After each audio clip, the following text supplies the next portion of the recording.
მოგესალმებით მეგობრებო. ვაგრძელებთ კატია V5-ის გენერატიվ შით მეტალ დიზაინის მოდულის შესწავლას. ამ გაკვეთილში ჩვენ შევისწავლით ერთ მეტად საჭირო და ძალიან გამოსადეგ ფუნქციას, რომელიც ეწოდება check overlapping. Check overlapping არის ესეთი რაღაც. თუ დაუშვათ გვაქვს დეტალი, რომელსაც აქვს ბევრი კეცვალის, ანუ შესაბამისად რთული დეტალი, შეიძლება ძალიან მარტივად ადამიანურ ფაქტორის გამო, როდესაც ადამიანი უბრალოდ გადაღლილი, ან შეიძლება არ იყოს გადაღლილი და გამოგეპაროს ეს ფუნქცია. ფუნქცია რაც ქვია, ანუ გამოგეპაროს ესეთი რამ, რომ შეიძლება რაღაც კეცვა რამოდენიმე გრაფიკულად პროგრამაში იყოს ერთმანეთში გადასული.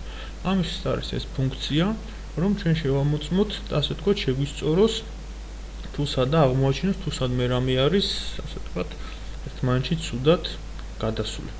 თავისთავად ამ საწყის პარამეტრებზე აღარ საუბრობ, რაღაც გაურკვეული ესკიზი გავაკეთოთ სხეული, გავაკეთოთ შემდეგ კეცვები, იყოს 90 ამ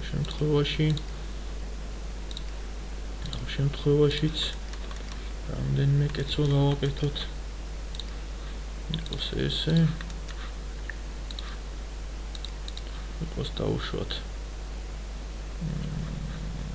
120 გრადუსი, დიდად არ აქვს მნიშვნელობა, იყოს 90 გრადუსი,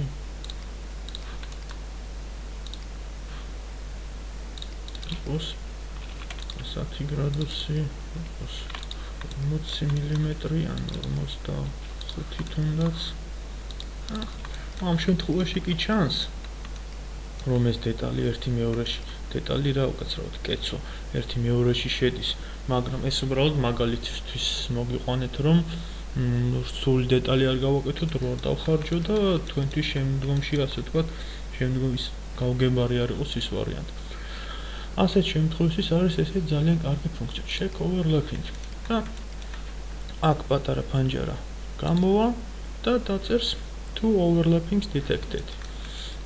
ამოაგდებს აქ კუთხეში ამოაგდებს პატარა ფანჯარაში წიბოს, რომლებიც არის შესული ფრთაში, ანუ გადასული. ხედავთ თქვენ აგერ წითელ ხაზებად მაგალითად. და ამას დაგვიტოვებს ხაზებად და შემდეგ ჩვენ ეს უნდა შევცვალოთ, რა თქმა უნდა, თუ ჩვენ არ გვსურს რაღაცა წარმოებაში, ასე ვთქვათ, წარმოებაში რაღაც ასე ვთქვათ, გაუგებრობა, რაღაც დეტალის გაფუჭება მოგვიწევს. შემდეგ უკვე თქვენ ხედავთ, დავაპატარავე ეს ფრთა და no overlapping detected. გამოგვისწორებია ყველაფერი და ეგ არის.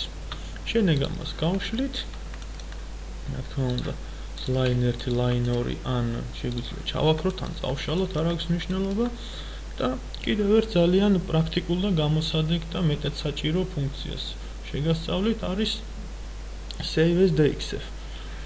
სხვა, ასე ვთქვათ, ხერხებით რომ არ ვიწვალოთ, ძალიან მარტივად აქვს save as dxf და შეგვიძლია სადაც ავირჩევთ, dxf ფაილად შევინახავთ ამ დეტალს. მადლობა, გაკვეთილი დამთავრებულია.